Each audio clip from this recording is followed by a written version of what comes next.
Hello, and thank you for calling. You have reached Purgatory, Missouri. Please hold for Hunter Lowry's interview with Hal Eisner. So you were one of our stars of Purgatory, Missouri. Proudly so. You get any feedback on that? Yeah, I got a lot of social media feedback from people saying they didn't know it was there, and once they knew I was on it, they gave it a listen. They loved it. I like it. I think sometimes the podcasts, there's so many of them, that to find something that's just a little bit out of the box, or maybe a lot out of the box, is nice. It's like finding a good science fiction book. It's just a nice thing to be able to escape, and it's an interesting escape. We originally did it to promote our music, which we call Dark Americana or Goth Americana, which we've adjusted to because there is at least a hashtag for that, so people have heard of it. Have you ever heard of this genre, or is this like the first time you've encountered it? It's the first time I've heard it, but I understand the composer is quite good with this stuff, and so my compliments to the composer. Can you tell us if you've ever had a spooky experience, an out-of-body experience, seen any UFOs? As a news reporter, we spent many years doing many stories. I couldn't even tell you how many of them, but there's one that sticks in my mind. I can't tell you what year it was. I can tell you where it was, and I can tell you what happened there. I can tell you that it was in room 928 at the Hollywood Roosevelt Hotel. And there's a lot of talk about the Hollywood Roosevelt Hotel in the heart of Hollywood, California, that was haunted. People had seen, they thought, Marilyn Monroe and Errol Flynn and even Montgomery Clift. Now, the story around Montgomery Clift is particularly interesting because there he was staying in anticipation of filming the movie From Here to Eternity. And I believe he was rehearsing and that sort of thing. And there's a trumpet component to this, and he would be practicing his trumpet in room 928. And so after his passing, and through the years later, as many stories about haunted Hollywood Roosevelt Hotel came out, so did the story about seeing an image of somebody playing a trumpet. Now, this intrepid reporter felt it my duty to try to see if I could explore as in-depth as possible this phenomenon. So what I did, I took some of our colleagues from KCOP Channel 13 at the time, including Renee Brown, who was an editor. We went to the Hollywood Roosevelt Hotel, and we got room 928. Which is the one that Montgomery Clift was staying in and was supposedly haunting.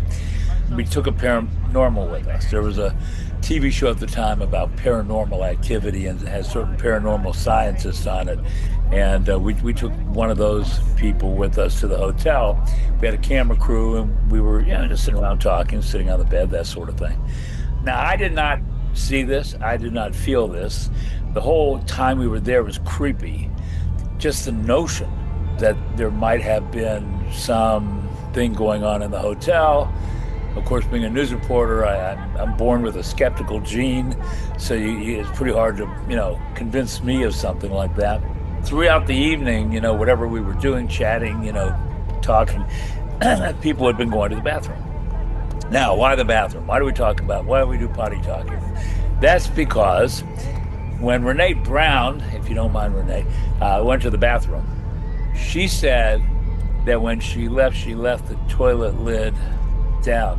I just leave it. But I left it down, and all of a sudden, she comes back, and we're talking, and what's going on? I don't see anything. There's nothing weird over here.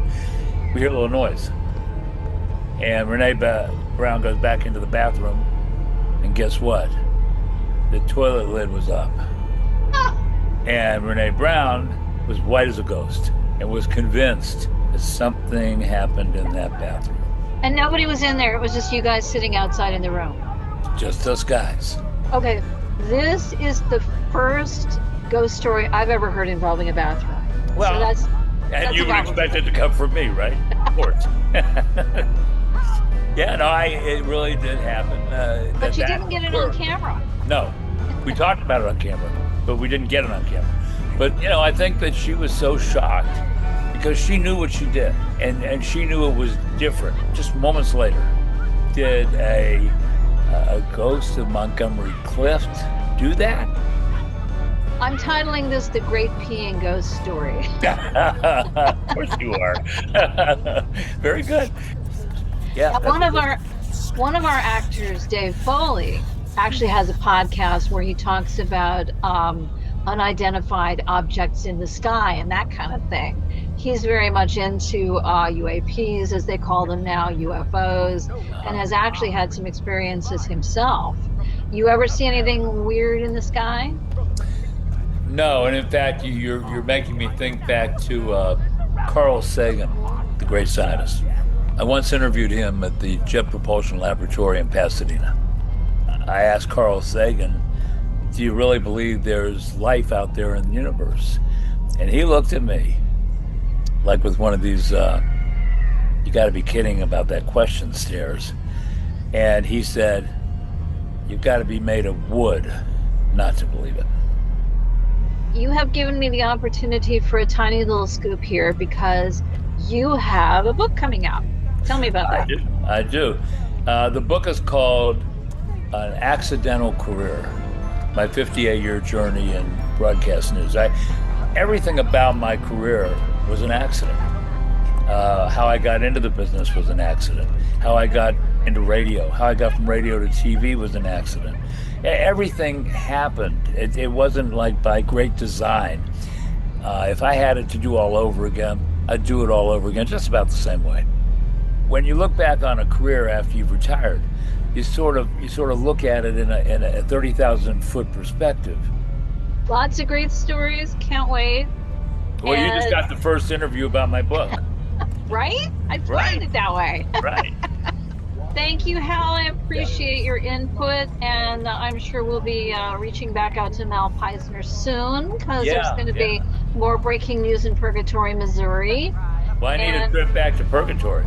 And we are going to provide you with that. All expenses paid, of course. Of course.